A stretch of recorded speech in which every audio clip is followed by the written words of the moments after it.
This is AndyTube. In this video I'm going to show you how to remove and replace the motor belt on a Singer Model 353 or 354 Genie or Starlet sewing machine. And this will be a quick video, well, quick for me, and it's a real simple procedure, except you have to take off the plastic covers of the machine. Now, I have a video how to do that, and I will put a link to that covers video in the description below this video, and also at the end panel of this video I'll put a link to the covers video. Okay, so I have the machine obviously turned up on its nose here so that I could get a better filming off of my little workbench area. You would normally just stand the machine up as you would if you were going to sew, and you'd be looking at the end of it here. But this is a cogged belt. You know, it's a cogged motor belt, and there's a cogged pulley on the motor, and the hand belt has cogs, so it's a very secure belt, doesn't slip or anything like that. But to do this, we want to lower or raise the motor up, lift it up to get a little slack to pull this belt off. Now, you may be able to force it off of this cogged pulley because there's not a lip around the pulley, but just take a look at this and you'll see this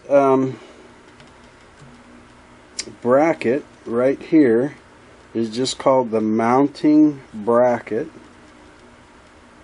and the motor is mounted to the bracket, and the bracket is mounted onto the casting of the frame here with a machine mounting screw.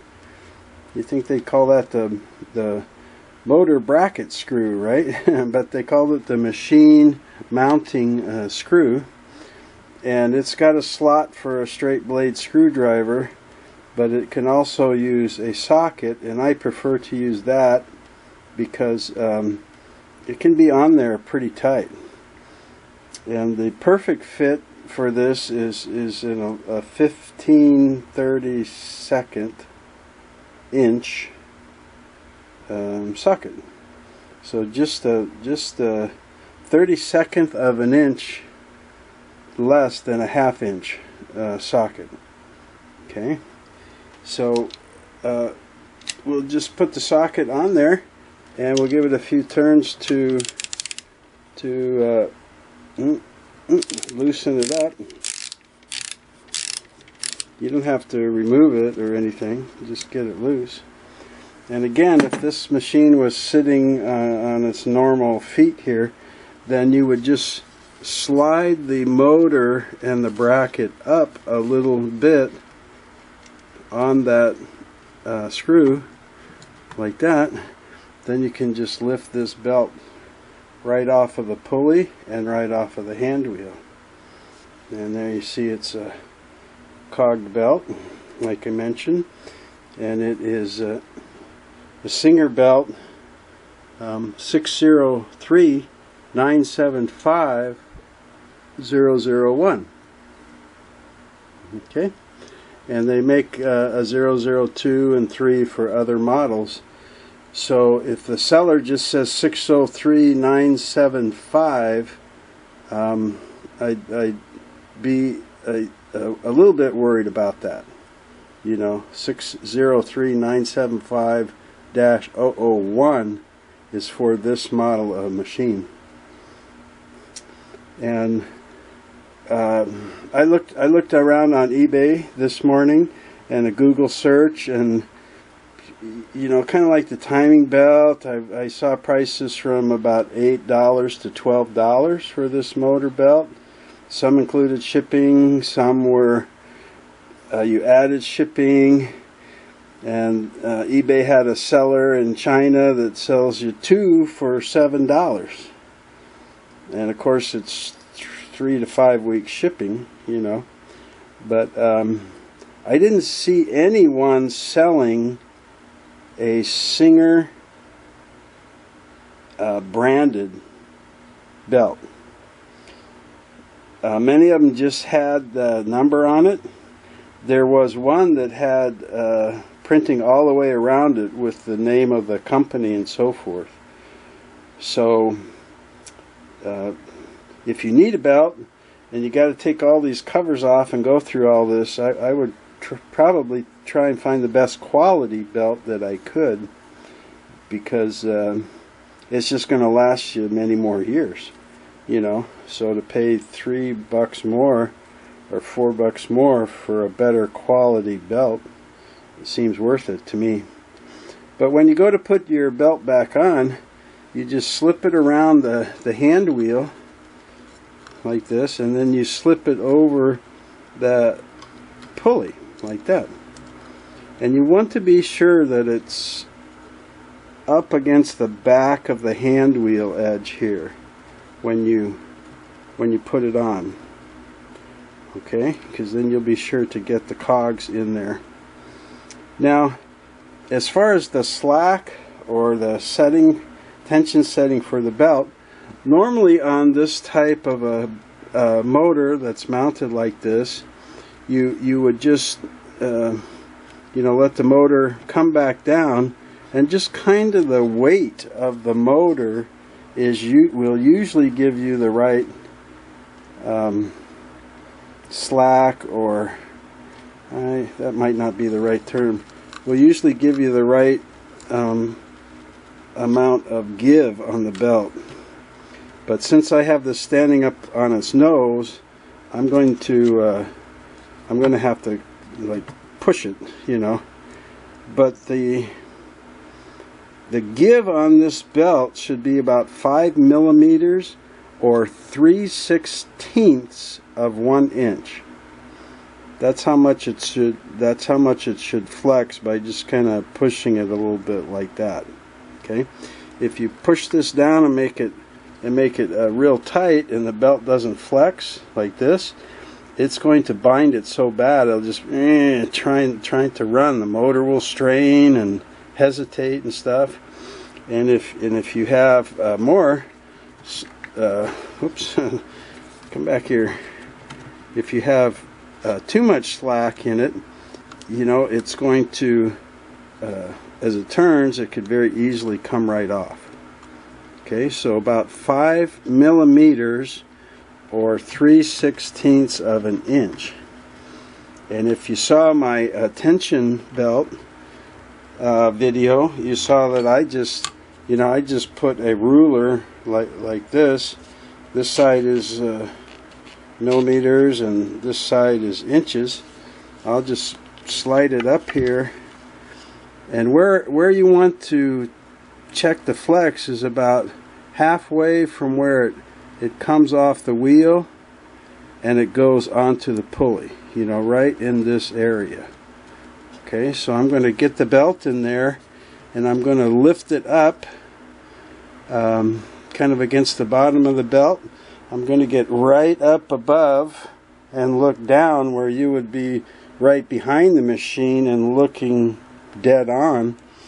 And let's see, I got it set on 3 inches. I'll push it a little bit, and there it goes, 3/16. So that's about the right amount of flex right there, where I happen to set it. Okay, so keeping that there, I'm just going to take making sure that my bracket is level. Then I'm just going to take a screwdriver and snug this up so it won't kind of slide away on me. Then I'm going to recheck this, and let's see, I'll get it up here about 4 and flex it. Yeah, very nice. Now, look what I've done. Boy, I had it all set to go, huh? And this is what I warned you about, getting the belt up here. For me fooling around, look at here. See, I got the belt off the cog and slipping right over the hand wheel. Uh-oh. So, see if I put that down. Now look at this. I got over a ½ inch of flex. That belt's going to come flying off. So, my mistake. Now, I know I said a short video, but remember, it's short for me, right? So let me loosen this up and get it down so the weight of the motor is on the belt here. Get my ruler back up here. Make sure my belt is seated perfectly on the hand wheel this time. Get up there at about the halfway point. Look down at 4. Flex 1, 2, 3, 16. 1, 2, 3, 16. A little over that. It's a little over 3/16. Try it again. A little bit over. I gotta snug this up a little. I got it too loose, and the motor is sliding towards the hand wheel. Let's see what I got here. Yep, way too loose. See if I can get that up there. That looks a little bit better. Now I like it. Okay.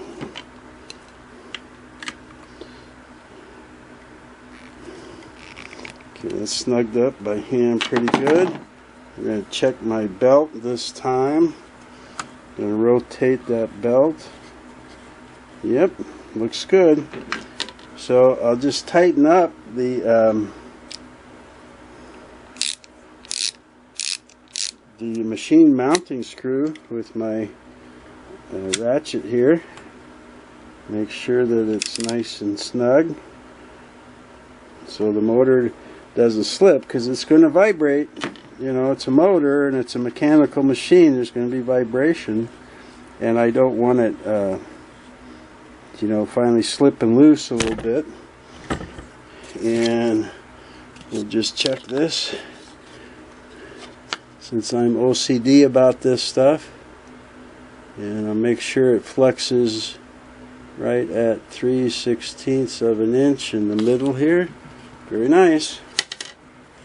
Yeah, and take your time, set it right, because you know, then you got to put all the covers back on when you're done.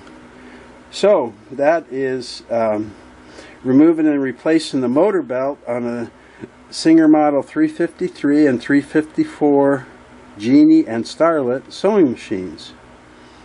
And the belt again is 603-975-001, and the flex here is 3/16 of an inch or 5 millimeters. Okay. And at the end of the video, I'll put that link to the covers removal video. Thank you for tuning in to AndyTube, and you're very welcome to subscribe so you don't miss any of my videos, whether they're long or short. Take care now.